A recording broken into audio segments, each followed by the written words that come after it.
Welcome to the Moms for America podcast.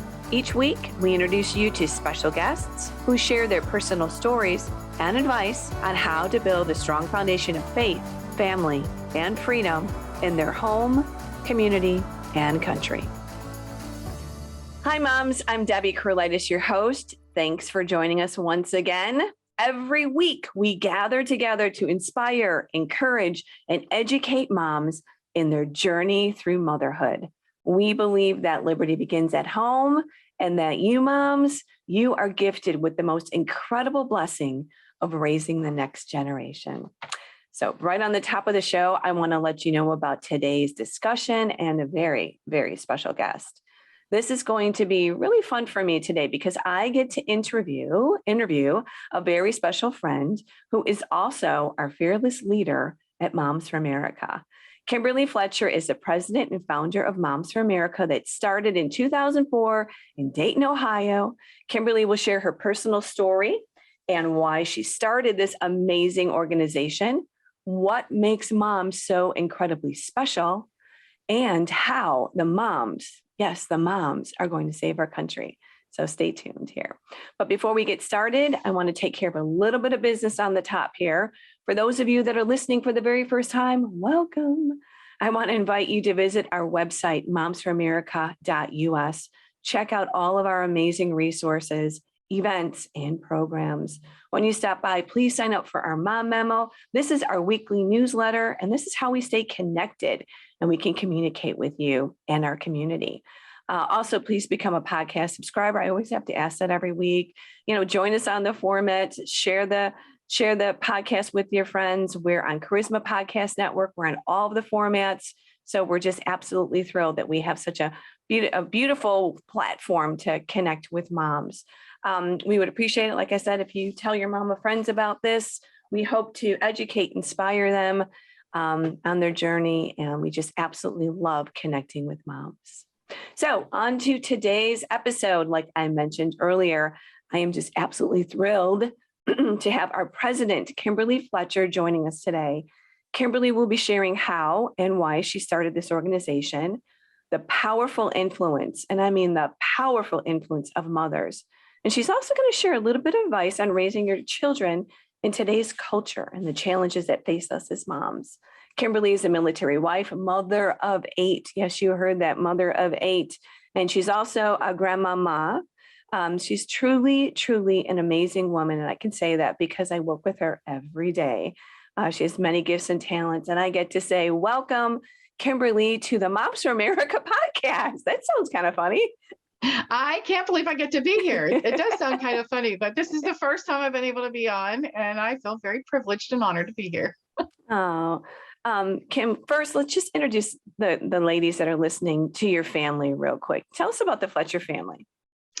Well, I am a military wife. My husband served for almost 30 years in the United States Air Force as an officer.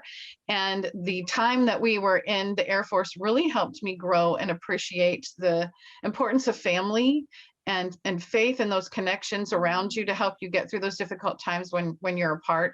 So we are a very close-knit family. And my oldest is, oh my gosh, how old is my oldest? 30 something, 35. My youngest is 18. One of those children. Yeah. One of those children. I have 6 sons and 2 daughters.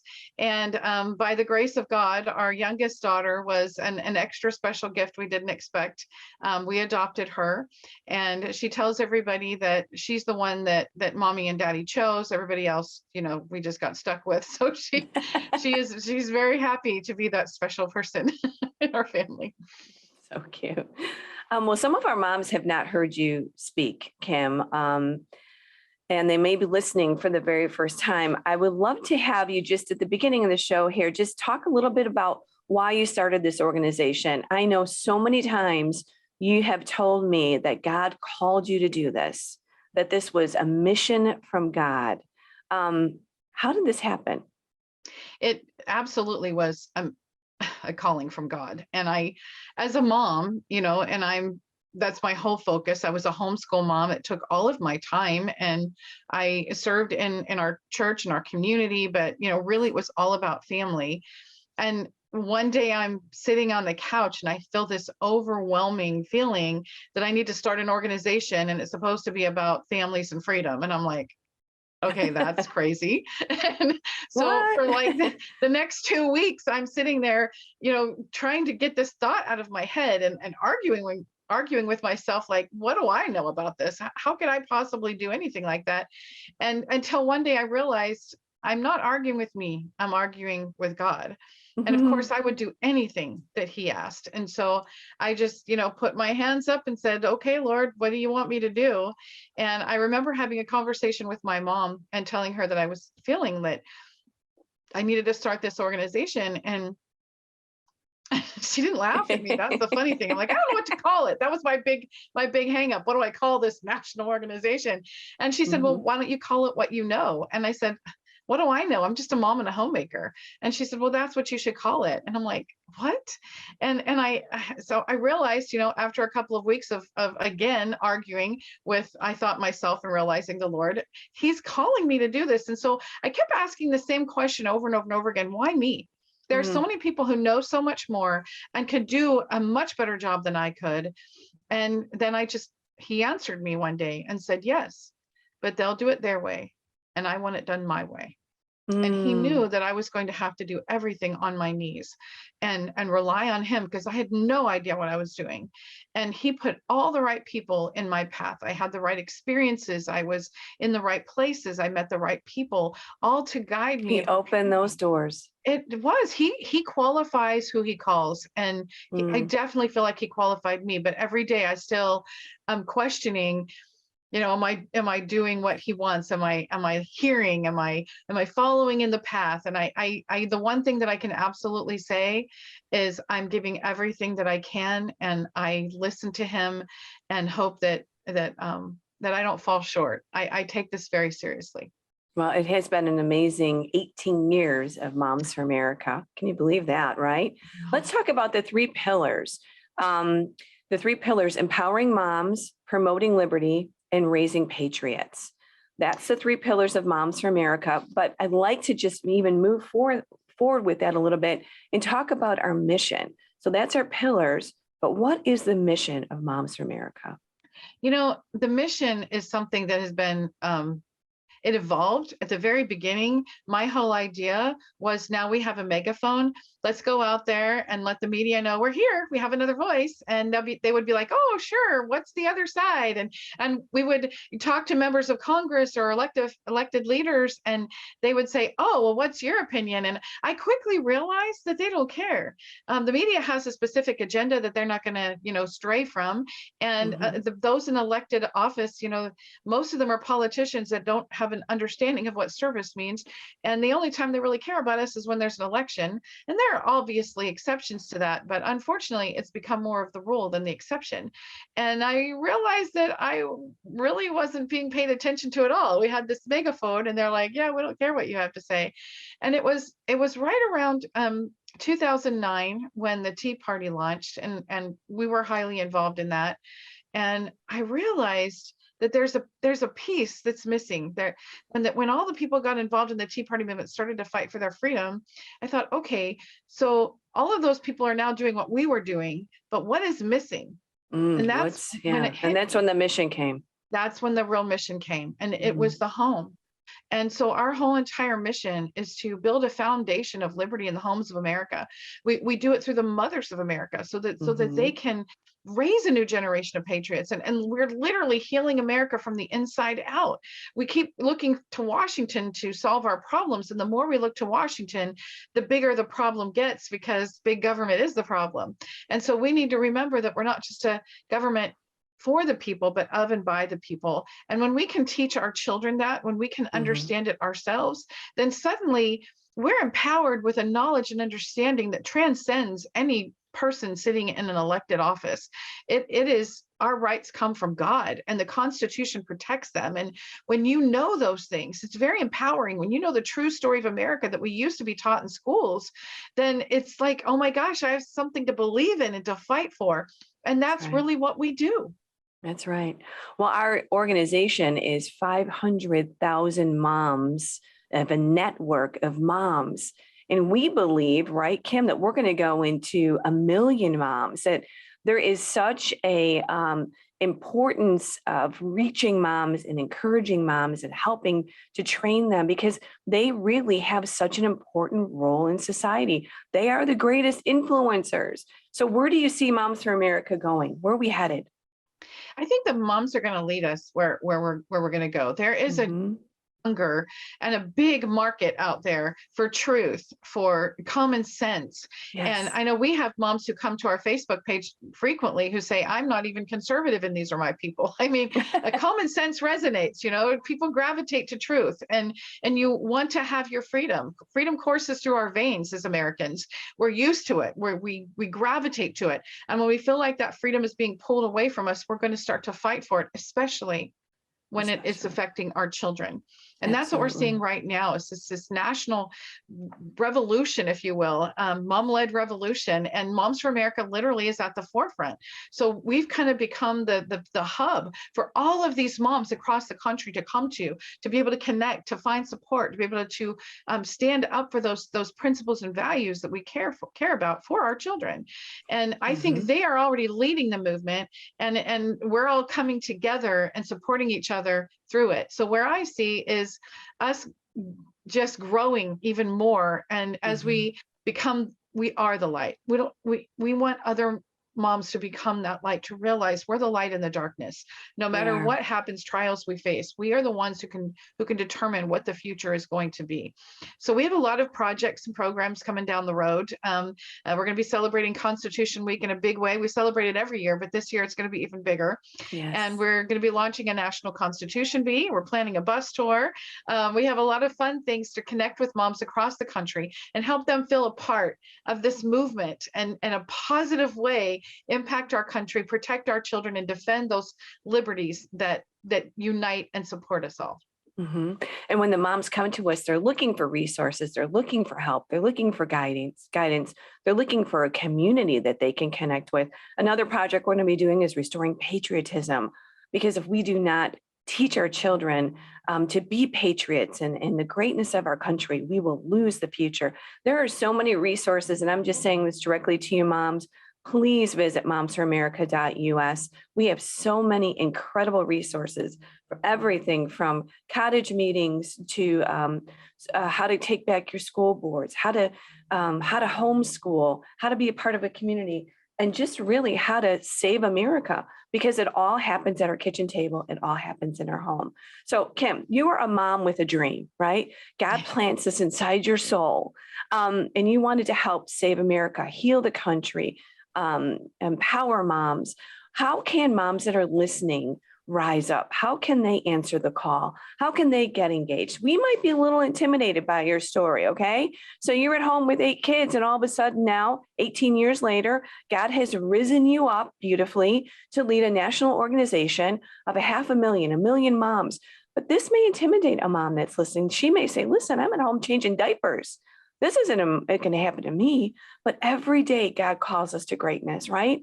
Whether it's the smallness of what we're doing in our home, which is equally as important, or to a national level. What would you say to moms to encourage them in their home and in their calling? I would have to say that is the most valuable thing that we can do. Of all the things that I do, the thing that I feel has been the greatest gift, the greatest blessing, the greatest responsibility, and the greatest return is what I do in my home with my children. And the greatest act of patriotism a mother can ever perform will be within the walls of her own home. Ronald Reagan said, all great change in America begins at the dinner table. And I 100% believe that. Matthew Vassar, when he started Vassar Women's College, he said, the mothers of a country mold its citizens, determine its institutions, and shape its destiny. All the greats from Abraham Lincoln to George Washington, even Napoleon Bonaparte, talked about the powerful influence of mothers. And we have been kind of pulled away from that whole entire idea and concept in our society and culture. And the reason why is because those who are trying to destroy the Constitution, our freedoms, separate our families, they know the powerful influence that we have. We're literally standing in between those who want to take our children and we who are protecting them. And they need us out of the way. If they're going to create a whole entire future society of people who ignore God, dismiss him, and throw aside our liberties, destroy the Constitution, create this communist utopia that has never existed anywhere on the planet, they have to take our children's hearts and minds. And that's what this goal is. They've infiltrated our schools. They've infiltrated all aspects of our society and culture. And we have been losing because we have been fighting principle with policy. And we need to start fighting principle with principle, because when we do, freedom wins. And where that starts, as you said at the beginning, liberty begins at home. So it's just those simple things that we do in our home, in our own hearts. The cottage meeting is the whole reason we started it, was to put those truths and that true story of America inside the hearts of mothers. They get excited and they want to share it with their children. And then we've provided all these resources for them to be able to share those things with their children through many cottages, through the best books that we've been able to find to help them understand what freedom looks like, that it's worth fighting for. We literally are raising a generation of patriots who know the cost of freedom and are willing to pay the price. And that's the most important thing that we can do. Whatever America is going to look like in 10, 20, 30 years from now, that's right, it's all being decided in our homes today. So if we don't like what we see, let's change it and start with our own children and sweep our own front porch before we go out anywhere else. Oh, I love that. That is so good. What about the moms too? Maybe some moms are feeling overwhelmed, right? You remember those days, Kimberly, at your home where you were just wondering if you could just get through the day, instead of maybe taking on the world. Maybe they just feel a little discouraged. Maybe they feel overwhelmed, or maybe they just feel like we're losing the fight. The battle just is too tough. I want to encourage moms, because you have so much experience, and when you're looking backwards, you kind of have some different advice as you can share forward thinking with these moms. I used to do this way, I used to feel this way, but now looking back, here's what I would share with moms that are kind of maybe needing some encouragement. What would you say? Well, I can certainly tell you how to not do things, because I did a lot of things wrong. We're all kind of learning as we go. I would have to say, I don't want to get choked up here, but I remember when my children were little, and that you just shampooed the rug, and then all of a sudden there's red Kool-Aid on the floor, and red Kool-Aid, and you just finished painting a wall, and next thing you know, they're writing their name with permanent black marker on the wall, and it just seemed like everything that you did was being undone, and it was kind of frustrating. And one day, as I was wiping the handprints off of the wall again, something hit me. I mean, I swear, I think it was just God just talking to me and saying, hold on to this. And I realized at that moment, as I'm wiping those handprints off that wall, there will come a day where you will miss those handprints. Yeah. So and true. I'm now a Nana. I have 8 grandchildren, almost 8. I have 7. And I just love them to death. And when we're getting ready to move out of our house, we had to redo the carpet. And I waited till the last minute to do the carpet because I didn't want to fuss at my grandchildren for messing up the carpet. But they came over one day and I said, okay, so Nana just put new carpet on the floor, and we can't eat in here. We can't, just going down through the list because we have to make sure the carpet stays clean. And the next time they came to visit, Abby, just adorable, she's 4. She came in and she started to walk into the living room with a cup in her hand, and she goes, "Oh no, we can't do that because it might hurt the carpet." I mean, they can be taught, but accidents happen. And so milk spills on the table. There's paper towels. What our children will remember is how we made them feel. They're not going to necessarily remember everything that we said, but they'll remember how we made them feel and what we said while we did that. Reading to our children, great books. We have a whole list of them on our website. I have to say that of all the places. I mean, I speak before thousands. I'm on media. I'm traveling all over the country talking to moms. I love to see their eyes light up when they realize just how important they are. And I find great joy in that. But I will Mhm. tell you that my favorite place where I get the greatest joy is sitting on the couch with my children or grandchildren and a good book. And I love that. I love those Mhm. times that I have with them. And it goes so fast. My youngest is 18 now. And I remember the pitter patter on the floor. And I remember him being on the stairs. He was the one that went boom, boom, boom, boom, boom, boom down the stairs. I'm like, he's going to die. He's like 9 months old and going boom, boom, boom, boom, boom down the stairs. And Everybody's got one of those, right? Yes. everybody's got one of those. And I had all these little adventurers, I literally, okay, you guys will love this one. I had a child, my son Zachary, who just could not seem to stay tethered to the home. And no matter what I did, if I locked the doors, I locked the windows, it didn't matter. Somehow he's like my escape artist. And all the people in the neighborhood knew him. He's 2 years old. Okay. And we go to have a block party and they're like, oh, so you're Zachary's mom. And I'm like, this is an issue.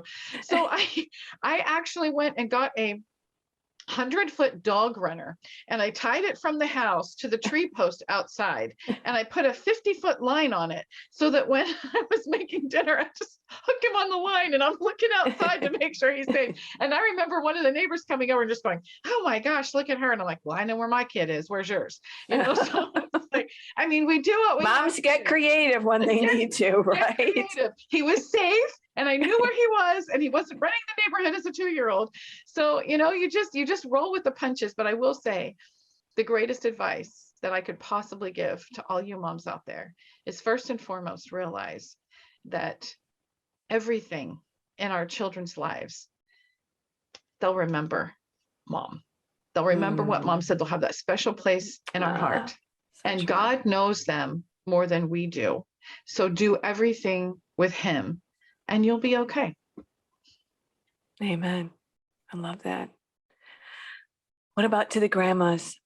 Sometimes a lot of the grandmas say, well, I don't have kids right now. My kids are grown. Your grandma, I'm not a grandma yet. My oldest just got married. So I'm in the, I could see Oh, just grandkids wait. coming. You're going to love it. That's what I hear. Everybody says, and I love my kids so much. I can't even imagine what it's going to be, so I still have, because mine are 24, 21, and 17. So I still have a little bit of a journey to be a grandma, but we want to tell grandmas something so important because they have a special place in their family, right? They are the matriarch. They hold a certain place of favor among their grandkids, and they really need to be speaking truth and really rising up as grandmas. They do. I can't believe the influence that I have on my grandchildren. It's kind of mind blowing. Right. But we just took them ice skating the other day, and this happens anywhere I go. I walk in the room, and their eyes light up, and they're like, Nana, and they come running to me, and I'm scooping them all up, and I'm like, I'm going to run out of arms soon. And it's the greatest feeling ever. There is that I love connection with your grandchildren that you can't possibly imagine. And even if you're not close to them physically, there is that relationship that you can have. They've got FaceTime now. They've got you can email, it's all kinds of ways that you can connect with them and have that relationship. So one of the things that we do is we do FaceTime a lot, when I'm traveling or whatever. My daughter-in-law will say, hey, Abby and Zoe miss you. Can they FaceTime? And I'm like, yes, unless I'm on a stage somewhere, yes. And we'll just talk. And I've actually been, I get on and I'll read stories to them, or I'll talk to them about, they're like, where are you and what are you doing? And I make them part of where I am. So that relationship is really, really powerful. And we can read those stories to them. One of the things that Moms for America is doing through the Restoring Patriotism is creating these Patriot packs, and something that grandmas can send to their grandchildren. Yes. Whether it's the coloring books that talk about these stories of America, or right. We have a whole entire Liberty Trips program that we're launching, and grandmas can be a part of that. When we're grandmas, we have a little bit more money than we did when we were, just moms. And so you can supply some of those things that maybe the mom and dad can't, and always be a support to the parents. So your children, I have 6 sons, as I said, 5 of them are married, and there's a different relationship between your sons and your daughters-in-law. It's when my daughter gets married, I know I'll always have that connection. when my sons got married, I'm telling my sons all the time, don't you ruin my relationship with my daughters-in-law. And so I'm always trying to be, supportive of them, be careful of what we say. And I know I've had a lot of grandmas call, and I think you've heard from them too, who say, my children won't even let me see my grandchildren anymore because of my political views or whatever. It's heartbreaking. And it is heartbreaking. I couldn't even imagine if that was happening to me. But that's another time where I say, you know what, just love them. Just keep loving them, love them through the pain, and they will come around, and pray for them. And there's nothing more powerful than a mother's prayer or a grandmama's prayer. That's so right. Keep those prayers going, keep those connections close, and the seeds that you're planting today with your children will help you keep them stronger through difficult times when your children are grown and they have children, and they will rely on you. They'll want that connection, and your grandchildren are going to hunger for it. And I love every minute of it. So hold on to it. Hold on to it. And we never stop being a mom, no matter how old our kids are. God's given us that beautiful space and position in our family to speak to our kids, and then speaking to our grandkids. So grandparents out there, grandmas out there, please realize that God's put you in a beautiful role to speak truth and to cultivate those grandkids' hearts. Just because they're not your direct children, they are your direct gift. You're a direct line from heaven. So keep speaking to them and encouraging them, like Kimberly said. So we are just about out of time. We could, you and I, this is dangerous. You and I could talk for about 20 hours. So we'll have to do a part 2, 3, 4, 5 with you here in the future, Kimberly. But before we leave, I always mention the cottage meetings with our moms, and I tell them about that. But you know what? Since I have you want to mention the cottage meetings to the moms that are listening and the importance of our signature series? Absolutely. So one of the things that I do when I talk about the cottage meetings is I just tell my own personal story, and but just to give a quick overview of what the cottage meetings are, it's kind of like Tupperware for Liberty. That's how we explain it. And instead of promoting plasticware and candles, we promote the principles of liberty, and we do it through inspiring stories and examples moms can relate to. So it instantly resonates with us, and we realize the connection that it has within our own homes and families. So a few years ago, I called into a radio show, and just so you know, when you are a guest on a radio show, you have like an 8-minute segment. So as a caller, you get like 30, 60 seconds if you're really lucky. I was on the call for 2.5 minutes. And I remember that I called in because the radio host was talking about mandatory sentencing. And I'm like, oh my gosh, my head's exploding. This is so not outside of the Constitution and blind justice and everything. And so I called in, and we had, like I said, a 2-minute conversation. And when we got to that 2-minute mark, he said, well, ma'am, what branch of law do you practice? And I'm like, I'm not a lawyer, I'm a mom. And he goes, I love that. Well, how do you know all this? And I said, let me tell you about the cottage meeting. So it's literally putting in our hearts, not just our minds, our hearts, what we should have known, what we should have been taught in school. This idea of freedom is you have to nurture it, you have to foster it. It doesn't, as Ronald Reagan said it, doesn't come through the bloodstream. It has to be taught, it has to be passed on, or we'll lose it. And so our schools don't teach it anymore. Hardly at all. And what they do teach is completely contrary to what the truth is. Lawyers, they don't learn the constitutional law anymore. It's all case law going around the Constitution. And so when you start to learn these principles, they're so simple that you're like, why doesn't anybody get this? And just a couple of weeks ago, I got a text from one of our Florida moms, and she said, oh my gosh, I just want to thank you so much for the cottage meetings. I can't tell you the things that I'm learning and how just empowered I feel when I have conversations. And she said she was speaking to her state representative, and he asked her to slow down so he could take notes. And they were talking about the Constitution. And you don't even realize you're learning the Constitution when you take the cottage meetings, but that's exactly what we're doing, and it is very empowering. It is, and it's a 12-part series. It's on our website. We actually have a whole page dedicated to the cottage meeting. So again, go to momsforamerica.us, check out the Cottage Meetings, check out all our resources, our books, our events, our programs, and we have videos that are topic driven that are exactly what the moms are dealing with and need to hear about. Geez, our State of the Union was just amazing, a variety of topics. So we're providing as much information as we can to these moms to really help them in their journey, because there are so many things coming at our kids and at our home that we really have to help shore them up and give them the tools that they need in their toolkit. There's something I want to give moms just as a fun thing to look at. If you've ever watched a Southern thing, it's a Southern thing. It's a YouTube podcast and video podcast, just little segments. It's very cute. And there's one on grandmothers. And the grandmother is being interrogated by the mother for not following the rules. And she's like, this is Nana's house. Anyway, it's great. So look up, it's a Southern thing, grandma. And I think they've got some really cute ones on there just to give a nice little laugh for the grandmas out there. I love it. All right. Well, to all you mamas out there, thanks for joining us. Thank you, Kimberly, for stopping by. Obviously, we just absolutely love Moms for America. And what we're doing and all the things that you've helped push down the road and be a visionary for.